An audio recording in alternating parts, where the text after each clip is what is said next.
Portions of Native Roots Radio may be pre-recorded. It's a good day to be indigenous. Get up, stand up.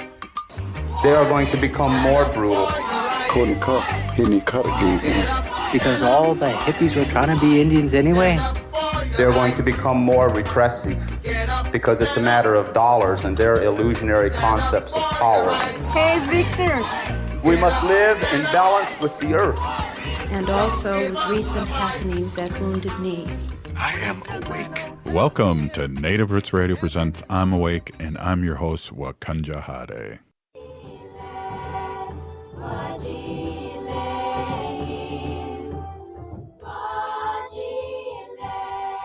Hey, Kadagi to all my friends and relatives in four directions. You are listening to Native Roots Radio presents I'm Awake, and I'm your host, Robert Pilot. We discuss local, national, and Native news and events. And as you know, Haley, Native issues are human issues, and human issues are Native issues. Yes, you are right, Dega. And this portion of Native Roots Radio is presented in partnership with Little Moments Count. You know, Little Moments Count is a statewide collaborative focusing on helping parents and caregivers learn about the importance of brain development in the first 3 years of life. And we have a guest here, Haley, Jannan Cotto, and we're really excited to talk to Jannan. Let me just give you a quick synopsis of who Jannan is. Jannan Cotto is a child care systems coordinator for First Children's Finance. First Children's Finance is a national nonprofit organization that provides loans and business development assistance to child care business serving low and moderate income families. And wow, welcome to Native Roots Radio. Thank you for having me. Well, we got a bunch of questions to ask you, but we've really been talking with Little Moments Count for, 2 years now, Haley, and we've all talked about how important it is those first 5 years, really, but the first 3 years for sure, and how important it is. And I got a quick question for you: is why do you think it's so important to have high quality, culturally relevant childcare, and especially the first 3 years? Well, as we know, the first 3 years are critical to brain development. And so children need high quality care as a foundation for their success later in life and in school. And, just to put a spin on it, one of the real important reasons, especially the way FCF approaches it, is that having childcare allows for parents and communities to thrive, especially from an economic development standpoint. It allows parents to be able to go back to school. It allows families to plan and grow their families, and it contributes to employers being able to have productive and happy employees that they retain, and overall is just good for communities and good for the economy. Yeah, definitely. And we know with that brain development too, the first 3 years is such an important thing. And some places in the state I know are just childcare deserts in a big way. And so, you work as a childcare systems coordinator at First Children's Finance. Can you tell us more about this role and a little bit about First Children's Finance? Yeah, absolutely. So I've been with First Children's Finance since May of 2023. So it is a rather new role for me. I've been in the position of systems coordinator for less than a year. First Children's Finance is the only national nonprofit that addresses the business and finance needs of childcare, and we do that in 3 ways. We build the financial sustainability of childcare entrepreneurs. We partner with communities to grow their childcare supply, and we influence systems such as tribes and states and territories to provide supports and the investments that they need to sustain childcare and to grow their supply. We feel like engaging on all three of these levels is especially critical to supply building and sustainability of tribal childcare. And so in my role as childcare systems coordinator, I support tribal nations' efforts to build, improve, and sustain their high quality, culturally relevant early care and education systems. I was talking to somebody about this in another show, and there is such a shortage of high quality childcare. Why has there been such a shortage? Well, there's been a shortage for a long time. It was definitely spotlighted through the pandemic, and of course, that is something that we all became aware of, and it's got such a huge impact on the economy, and that's really how it sort of came into the spotlight through the pandemic. I just wanted to share a few fun facts with you all. I wouldn't call them fun necessarily, but they're facts about the impact that childcare has on thriving economies. So 27 million Americans rely on childcare in order to work. The United States loses an estimated 122 billion a year due to childcare challenges. Businesses lose on average $1,640 a year for each working parent due to lost revenue and hiring costs because of insufficient childcare, totaling 23 billion annually. 77% of small business leaders say access to high quality, affordable childcare is essential or important to strengthening the economy and helping workers. So just a few facts there that really highlights how important childcare is to our communities and our economy. And one of the reasons, the big reasons, is because of the way that childcare is financed currently. So a lot of times there is sort of a decision that has to be made to either charge parents the actual cost of care so that business owners or program owners can pay their workers a living wage and retain them and keep their classrooms staffed and have as many classrooms open as possible and pay their bills and pay their insurance and do all the things and meet their actual costs. Or on the other hand, the decision is to pay less than a living wage, have a hard time attracting people into the field because the pay isn't appealing, have a hard time keeping workers because they can't afford to live on the wage that they have, and then consequently lose their staff, not have enough staff to staff their classrooms, not being able to enroll as many students, as they need to. And so it's really just kind of a cyclical issue. It has to do with the actual cost of care. It's so much higher than people really realize. Yeah, it does. And, why do you think, and why does your organization think that being culturally relevant for our young ones is so important? Well, I can talk about that from my personal perspective. Personally, I think it's so important to provide culturally relevant care and learning at all ages, but especially in the first few years of a child's life, because it really sets a foundation for strong cultural identity. And we know there's lots of research out there that says that there are so much better outcomes for kids that grow up with that strong cultural identity in many different ways. So, from their resilience, their academic success, their likelihood to be involved in any sort of like abusive relationship or, addiction. All of those outcomes are so much better when kids are connected to their cultural identity. And it helps us preserve our cultures and our language, which we know are endangered, unfortunately. Yeah.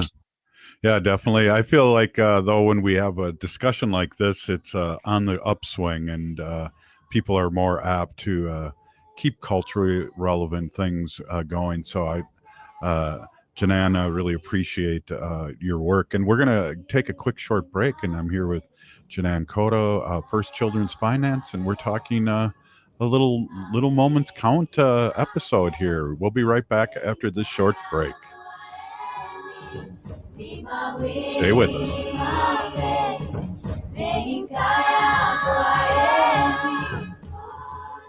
I heard sex trafficking happens a lot in Indian country. What is that? Here are some of the real reasons why sex trafficking happens in Indian country. Unequal gender roles that were forced on us by colonization. Communities don't have enough resources. Silence around domestic and sexual violence. Lack of attention and justice for missing and murdered Indigenous people. There's a lot of behavior that keeps our communities out of balance. These are just a few true reasons why Native communities are targeted by traffickers. When these acts of violence happen in our communities, it opens us all up for exploitation. Sponsored by the Minnesota Indian Women's Sexual Assault Coalition. The city of Minneapolis is now on Native Roots Radio with Minneapolis AIR. AIR stands for American Indian Relations. Guest host Christine McDonald talks to people about important things affecting the city's Native communities. Minneapolis AIR dives into topics like public safety, public health, elections, and so much more.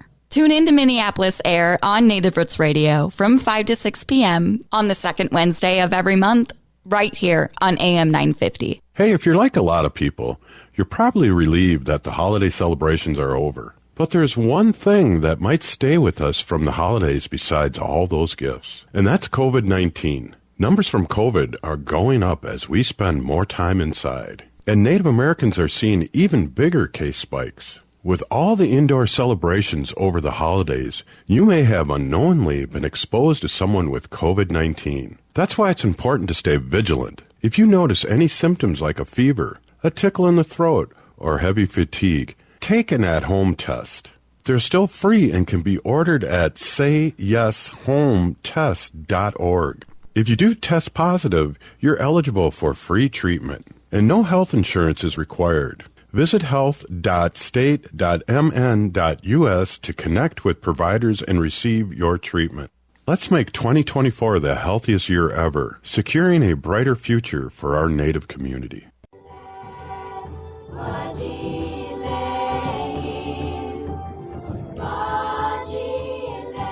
Hey, welcome back to Native Roots Radio Presents I'm Awake.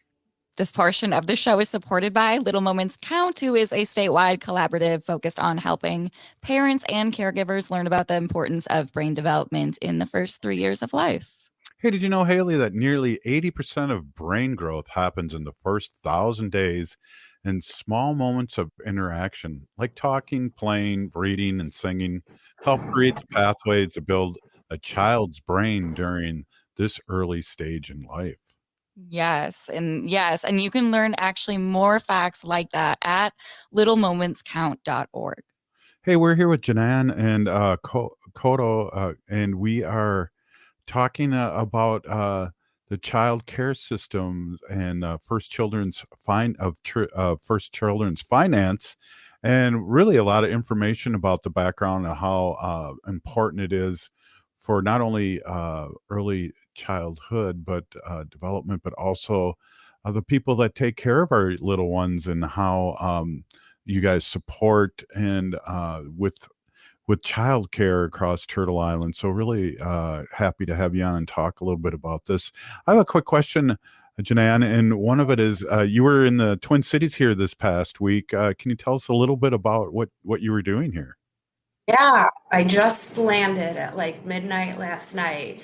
So First Children's Finance hosted the early care and education collaboratory convening of tribal nations. We were in town. We had gathered 10 tribes from 6 different states. We came together at the Minneapolis Federal Reserve Bank, which houses the Center for Indian Country Development.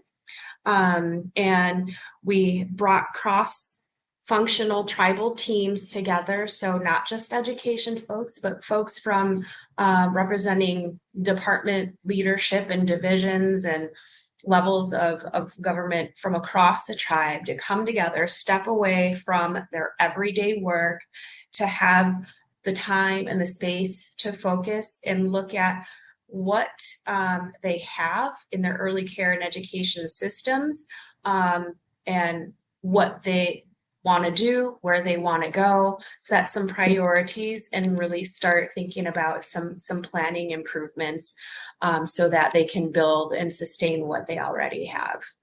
We had some really good speakers, very inspiring presentations from the Tribal Child Care Association of California. So there are over 100 tribes in California, and they were able to mend their relationship with the state. And now the state is giving tribes money to support their ECE systems because of that relationship building. So they told their story. We had 2 women from a licensed childcare on Fond du Lac Res called Grandma's House, which is a land-based immersion preschool. And they have an incredible story of how they developed this grassroots program for families in the community. And they're building language speakers. And for some families, the kids are the first ones speaking in their families in 4 generations. And so Wow. just really inspiring speakers. We had the Center for Indian Country Development share a couple of really neat data tools that they've developed that can help tribes make data-informed decisions, and also help tribes see what other tribes are doing and what they're successful at in terms of like their business kind of planning, the kind of loans they're getting, who's lending to them, how they're getting access to capital, who's using the new market tax credit, and just some really, really cool information learned, including First Children's finances, a level essential elements of the ECE business ecosystem, which is our assessment and planning tool, and really takes like a cross-functional look at systems and helps leaders think about like each element, each component of a system, and how they all kind of like work together to help support ECE. Wow, I was just talking with the mic muted, but that's amazing. So your job basically as a systems coordinator is to help tribes and businesses to maneuver through these financing and opportunities. Is that correct? Yeah, that is correct. Financing and kind of like overall operations as well. So we help tribes see how things like helping support your workforce and ensure the people that are running your programs, your businesses are savvy and they understand how to, appropriately set rates and how to pay people. And, sometimes that's not a decision of like maybe an administrator, but that might be an HR or tribal council question. If it's a question of like, what's the tribal living wage and what are we making sure everyone gets paid no matter what work they're doing if they're starting at the bottom. So we really help people think about those big systems questions and understand how they intersect to support ECE. I imagine too, this is really good for nations across the country with their development of their workforce and casinos. If they can have a child care entity next to their casino and take care of their workers, because again, we have such a work shortage here in Indian country when it comes to our gaming. That would help the tribes immensely. Yeah, absolutely. And FCF currently has a program, First Children's First Nations. We call it FCFN for short. And we, through that program, which is philanthropically funded, can go into communities and help them take a deep dive into a child care needs assessment to really deeply understand their needs. We talk to parents, we talk to providers, we talk to employers, and we help tribes get to know what the need is so that they can build a plan around that. And one of our tribes is really looking at like that need of, supporting their casino employees. So they're thinking about child care potentially at the employee. They're looking at several different facilities. That's kind of part of their plan, doing a facilities audit and looking at where they can place something like that and support the people that work for their business so that their business is successful. Yeah, that's huge. How, this isn't in my round of questions, but I'm wondering how can people get in touch with you and get in touch with your organization? Yeah, absolutely. So they can find information on our website about our organization overall at firstchildrensfinance.org. They can find information about the ECE Collaboratory at ececollaboratory.org. And if folks have questions for me about the tribal work that FCF does, they can absolutely reach out to me via email. And I can share that in the chat if that makes sense, or I can say it out loud. Well, it is a radio show, so it would be cool if you said it out loud, and then I'll send up the smoke signals later. Oh, wow. That's sounds good. So folks can email me. You see CDF people, education people, human services people, tribal leaders. Yeah. Send me an email, JANNANC@firstchildrensfinance.org. One more time. It is Jannan, JANNANC, as in cat, at firstchildrensfinance.org. Yeah, I think my nation should be contacting you. This is a good little thing you got going on here. We got like a minute and a half, 2 minutes here left. I'd love it for you to spew out anything you'd like to about your work and your organization here in the last minute or so. I just, want to share that First Children's Finance is really all about ensuring equity and success for all communities. And it's grown a ton in the past few years, especially since the pandemic, and lots of people were getting, those COVID funds. And so that allowed us to grow. And FCF was really intentional about creating a systems team. So I'm part of a newer team. We've been around for 33 years. My team has only been around for about 4. And in response to the pandemic, and part of that creation of that systems team was to support both states and tribes and territories as well. So FCF has been thinking about tribes. Knows tribes are important. Sees sovereignty as an asset. Tribes can do some really innovative, cool things because you don't have to follow what the state does. And so we want to help tribes leverage that and leverage those assets and do really cool things for your communities. So if anyone's interested in that work, please reach out to us. We are so excited to help. Wow, Jannan, this has been very, very interesting, and especially with my other job, I'm really will have to contact you again. This is really appreciate you spending some time with us and letting Indian country and our allies listening in on the radio show learn more about your organization. A big pinigi, and thank you so much for being on. Nahau miigwech. Right on. Hey, this is Native Roots Radio. Up next, State Senator Mary Kunesh. We'll be right back after this short break. Stay with us.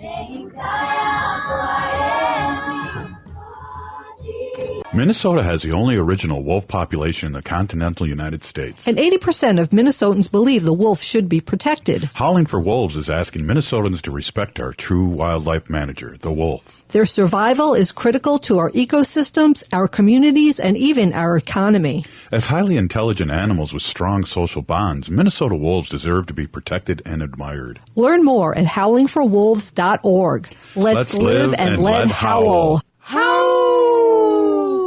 J&S Bean Factory is a native-owned, community-supported, cozy, artsy coffee shop which offers roasted on-site beans, live music, and baked goods. Relax in the beautiful outside patio. City Pages writes, voted top 10 coffee shops. Tucked into a quiet corner of St. Paul's Highland Park neighborhood, this coffee shop roasts beans on-site from the best coffee-growing countries in the world. Located at 1518 Randolph Avenue, St. Paul. The good stuff. As we pack away the ornaments and bid farewell to the holiday season, it's time to unwrap the gift that keeps on giving, getting protected by a COVID-19 vaccination. This is your chance to make a difference, especially as our Native communities face higher COVID numbers. Those higher numbers underscore the need for collective action. So answer the call and get vaccinated. The latest vaccines are not just authorized, but they're proven effective against the current variants. This is extra protection even if you've already had previous vaccines, since previous vaccines will eventually wear off. Plus, the new shots are FDA approved for ages 6 months and up. A COVID vaccine is not just a shot. It's a pledge to safeguard the wisdom and stories handed down by our elders. So join the movement, get vaccinated, and make 2024 the healthiest year ever, securing a brighter future for our Native community. For more information, including details about clinics offering free vaccines, visit vaccines.gov. Doherty Family College at the University of St. Thomas is your pathway to a bachelor's degree. Located in downtown Minneapolis, Doherty Family College offers an affordable education that includes free textbooks, a laptop, meals, career coaches, and a Metro Transit pass. As a full-time Doherty Family College student, you'll benefit from mentorship from St. Thomas faculty, along with paid internships and support from Minnesota's largest private college. Ready to turn your dreams into reality? Apply now at dfc.stthomas.edu. Doherty Family College, your journey to success starts here.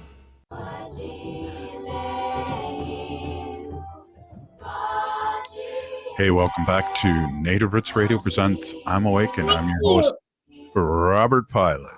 This portion of this show is supported by the Minnesota Indian Women's Sexual Assault Coalition. Hey, it's Friday, and we're here with probably the greatest babysitter and grandma in the state here. State Senator Mary Kunesh is here with their little grandbaby, and we're about to talk to State Senator. Welcome. Hamatakiape, everybody. Good to see you. I have little Miss Sylvia here, front and center right now. We'll see how long that lasts. Right on. She's and I think you're. Oh, I think you see the other one playing. She's jealous.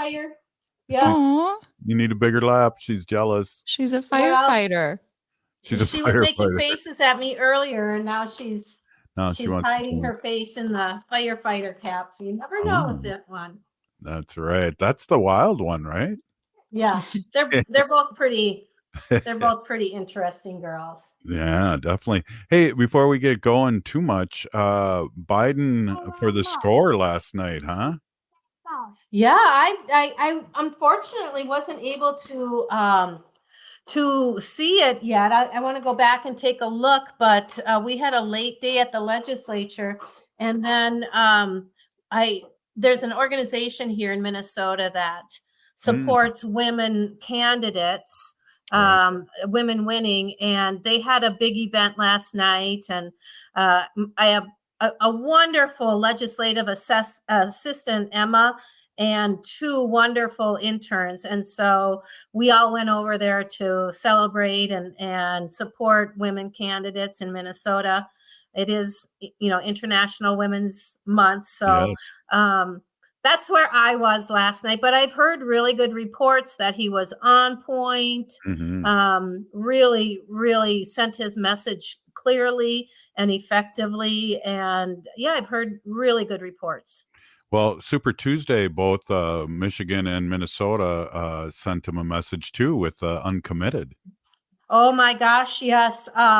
They from what I understand, and I hear it from somebody who is really in the know. They were saying that if they could get 5,000 people to vote Right. uncommitted, they considered that a win, and it was close to 45,000. Yeah. So it sent a really, really loud message. The need for a permanent ceasefire, not just even a temporary one, and a installation of supplies to Palestine. And this, Robert, but I don't know if you know this, Haley, and the other folks. My kids are Middle Eastern. Their dad is from Lebanon. Wow. Immigrant, came over to go to college, take a break from their civil war when I met him. And so they have been seeped in the Middle East and the constant issues that go on in the Middle East. My daughter studied over in Amman, Jordan, and my son and my daughter were in Beirut one summer when Israel and Hezbollah got at it, and they were bombing Beirut, and my kids had to be evacuated by the Navy. I mean, really and truly. And so this hits really, really close to home. And I think the fact that my daughters have these young daughters, and to see so many women and children, I mean, and men and boys, I mean, on both sides, I'm not saying that Hamas, gets a green light for any of the work that they did, but enough is enough. And we have to use whatever leverage we have here in the United States to stop this whole situation going on over there. So if I'm not mistaken, I believe that the uncommitted delegate, they earned 11 delegates here in Minnesota. Yeah. And in Michigan, they got one, and they thought that was incredible. But here in Minnesota, there's 11 delegates to go on. Yeah, Minnesotans don't mess around when it comes to progressive things and what's right and what's wrong. And we know, too, not only your family, but your other side of your family, too, is like we know this genocide game, and we're watching it here on national TV every night. Yep. It's so true that, I mean, the common historic trauma that I hope it doesn't affect my kids, like permanently. They're adults and they're dealing with it as best they can. But, there's Israeli troops lined up at the Lebanese border ready to go in. They just recently bombed a building in the Bekaa Valley that they said was storing food for Hamas. So they still have family over there, and it's very concerning, and it's very personal to them as well. But wow, who there's such a weird time in this world of ours. I'm just not understanding what is going on. Yeah, I know. The And inhumanity is horrible. right, and it's being amplified and celebrated by some that we never thought we'd live through this again. You and I are roughly the same age, and we went through Vietnam as youngsters. Yep. And all these other fake wars, and they learned so much from Vietnam that they didn't televise it, because that was a thing when I was little. We'd see it on the news every night, and that just wore us down to protest that war and get us out of Vietnam. And then you would think that would be the end of wars, but we've had all these little fake wars and real wars, and 20-some year war. That this country has been around so long, and I think only a very small amount of years, I should say, out of the 270, 80 years that this country's been around, that it hasn't been in war. Yeah. It's just really disconcerting, and we think of the money that is spent on war, and if we could put that money towards good, imagine what this world would look like if we could take that and use it for good, for feeding people, housing people, the environment, all of those things. It just blows my mind. I'm just heartbroken. what war does to the environment too is just Yeah. mind blowing. People don't even think about that, but I always say, hey, make one less B-1 bomber for $1 billion and feed the country. Yeah. You can have the 12 or 13 other ones, but just make one less and feed the country. But that's not in their jam. That's not that's there's too many rationales, too many jobs, too many people that are hooked with it. That's a segue out of this before I start crying here. But Yeah. you are working hard as a warrior. There's a couple things I ran into this week, and we'll talk about that maybe a little later. But fresh in your mind, we have a land back situation here in Minnesota that you were helping with, and I wonder if you could tell our audience about that, what you were dealing with yesterday. Yeah. Yesterday I presented a bill here at the state legislature that would reinstate, let's call it, um, the tribal sovereignty of the White Earth Nation to manage a state forest that is encased in the boundaries of the reservation. It's a really large forest that's there. And it's been timbered, and the proceeds do not go back to the tribe. There's school trust lands that the tribes have not received any dollars for. I've been trying to find the history of when Minnesota, or when the tribe agreed to allowing the DNR to manage these lands, and not really get much of anything in compensation, going on. I haven't found it. I found when the transaction happened and when the state of Minnesota, legislated that it becomes a forest that they manage. But I haven't found any kind of agreement or contract that the tribe had put out. And I need that stuff, because as a library media specialist, I need information, I need resources, and that sort of thing. So I had a bill yesterday that I presented. It's Senate File 3480, and it's the land transfer back to the White Earth of the forest so that they can manage it. And we immediately got a lot of pushback on that, as you can imagine. Yeah. And a lot of misinformation, of course, went out immediately, that the tribe was going to close the borders. It was going to be a closed reservation. There are private citizens that own homes and own land on the reservation, which is a whole nother thing. Right. There's timber that are being actively cut and replanted and that sort of thing. So there's a lot of companies that are involved in there. There's many lake home in there. And it was, a lot of, as I said, misinformation that they were going to close the reservation. They were going to close the roads. So anybody that lived, was non-native couldn't leave their house or be on the roads, that they were going to take the land, that they wouldn't allow folks to hunt and fish. And there's some ATV and routes through there as well. And that's all, the tribe has assured me that they have no intention of doing that. Right.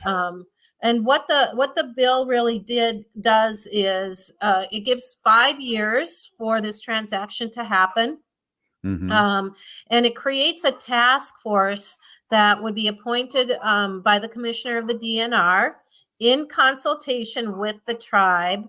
And they will make authorizations for recommendations of policy change and appropriations to facilitate that land transfer. And so when folks we're getting really worked up about that, especially commissioners and that sort of thing, I said, you have 5 years to build those relationships. Yeah. You have 5 years to create the agreement.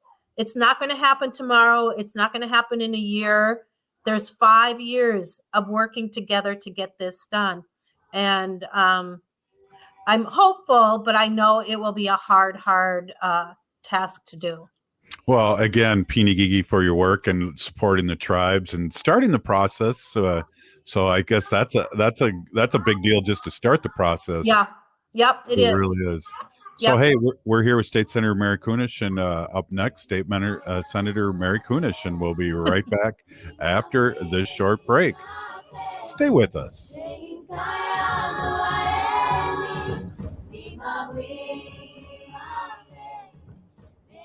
The city of Minneapolis is now on Native Roots Radio with Minneapolis AIR. AIR stands for American Indian Relations. Guest host Christine McDonald talks to people about important things affecting the city's Native communities. Minneapolis AIR dives into topics like public safety, public health, elections, and so much more. Tune in to Minneapolis AIR on Native Roots Radio from 5 to 6 p.m. on the second Wednesday of every month, right here on AM 950.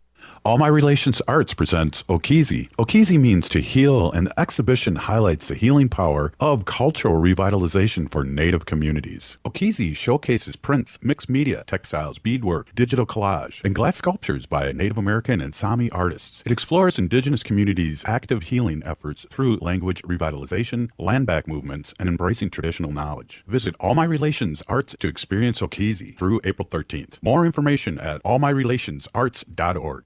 Life can be hectic. Sometimes the pressure can feel like too much, and the emotions can be overwhelming.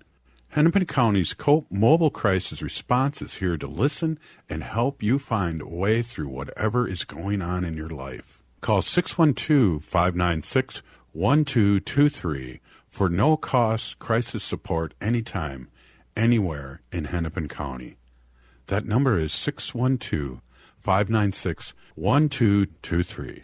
End-of-life decisions are not easy to make. Hi, I'm Mary T. of Mary T. Hospice Care. It's important to make sure that this difficult time is meaningful and comforting to you and your loved ones. Our hospice team provides an individualized program of physical, emotional, spiritual, and practical care so your loved one is comfortable and not in pain. At Mary T. Hospice, we understand that choosing the right hospice care provider can be overwhelming, but we're here to assist you. Learn more today at marytinc.com. We're going to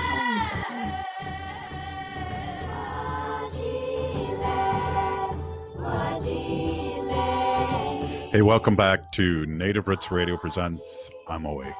This portion of the show is supported by Howling for Wolves, protecting wolves for future generations. Oh. Can you howl? Howl, Sylvie. Howl. Howl. Howl. They got stage They just fright. were intrigued by the picture of the owl, of the wolf. Yeah, yeah. I heard one of them howl a little bit, right? Yeah. They're actually really good howlers, but Howl. I think Little they wolf got a little puppies. distracted. Yeah. Yeah. Awesome. Hey, we're here with that's right, we're doing a radio show. We're here with State Senator Mary Kunesh, and we're just checking in like we do every week. A great land back operation you're going on and getting that first ball rolling. I think that's very important. Also, earlier this week, I know you were presenting a bill about smudging. You want to talk a little bit about that? Yeah. We had a bill from last year that didn't quite get through the legislature.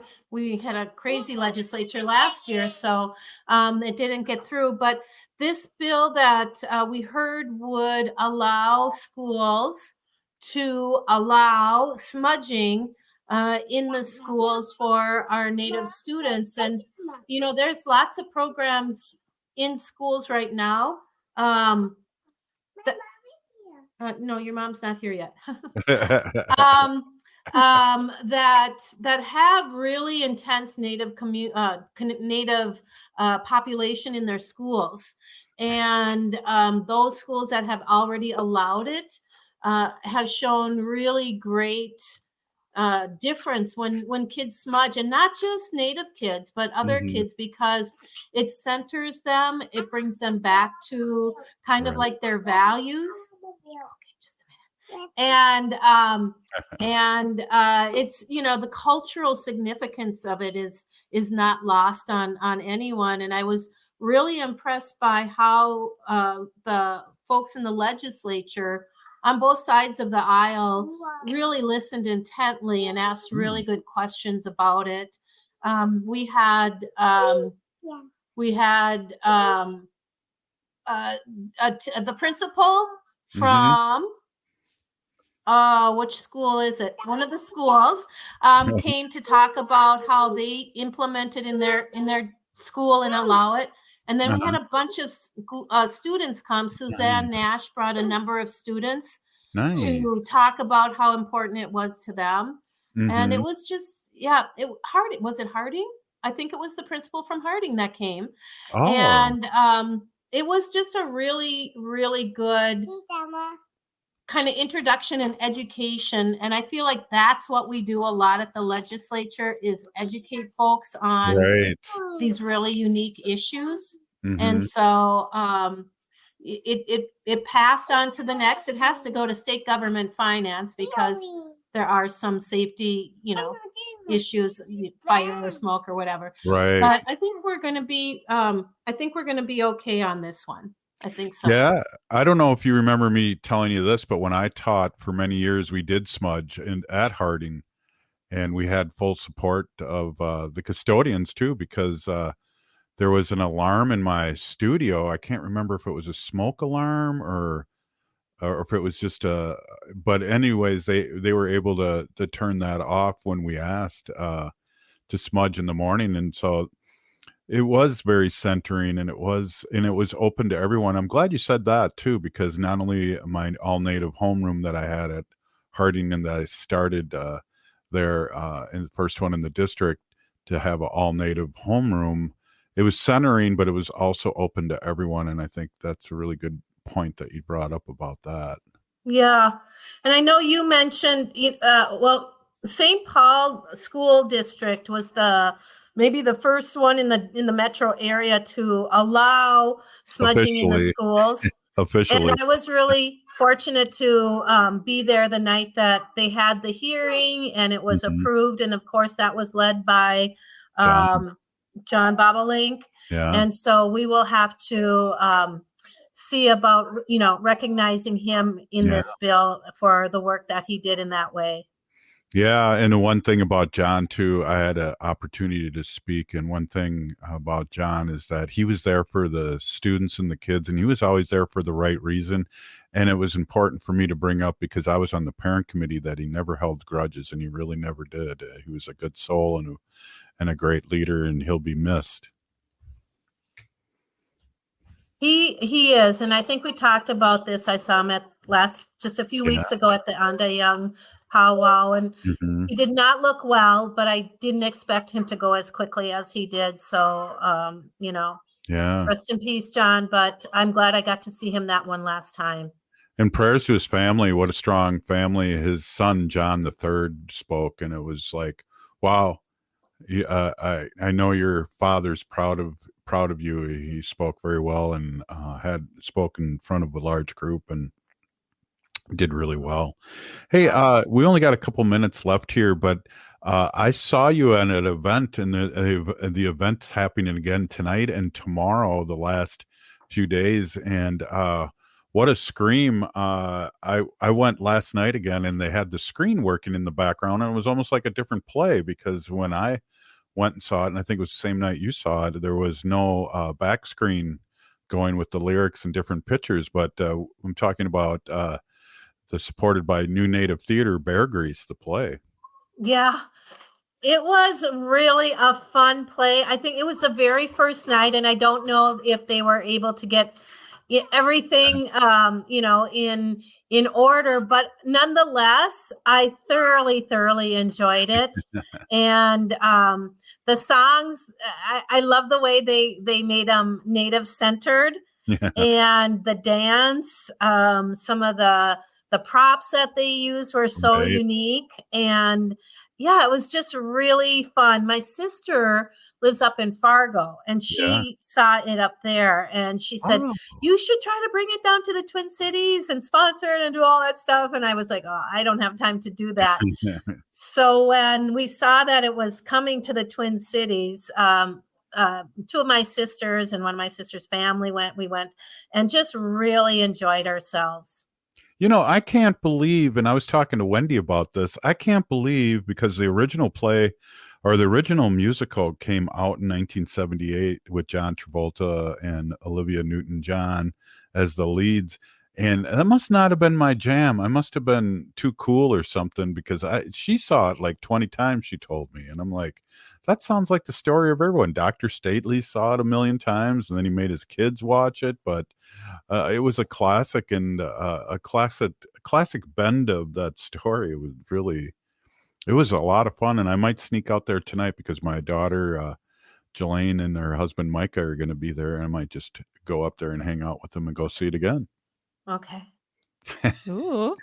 You're making up for lost time from the original one that came out. Exactly. Good one. Yeah. Well, what else? We got like 2 more minutes here. What else would you like people to know, especially with your work up at the Capitol and come visit you and all those things that I haven't been able to get up to the Capitol, and I'm usually up there a lot. Yeah. Well, the folks that don't really don't want the new flag to come had a rally. All and 10 of them. Yes. So that was too bad for them, but it just showed that either people just didn't think it was worth their time to come out or they're just not supporting it. And I'm hearing more and more people excited about the flag and about the change that will happen by the middle of May. And still really, really proud of the work that we did and the process that we went through and the fact that we won't have, a racist symbolism on our flag anymore. There is that. Definitely. Yeah. And I love the flag and great job, State Senator, for leading the charge on that. And thank you. Yeah, 10 protesters. They even had a camera out there to show it. But again, Peeny Gigi, for all your work. And thank you so much for sharing your time and your grandchildren's time with us here on Native Roots Radio. Really appreciate it. You bet. Wapilatanka, everybody. Take care. Hey, that was State Senator Mary Kunesh. We're still here. We are the 7th generation. And free Leonard Peltier now.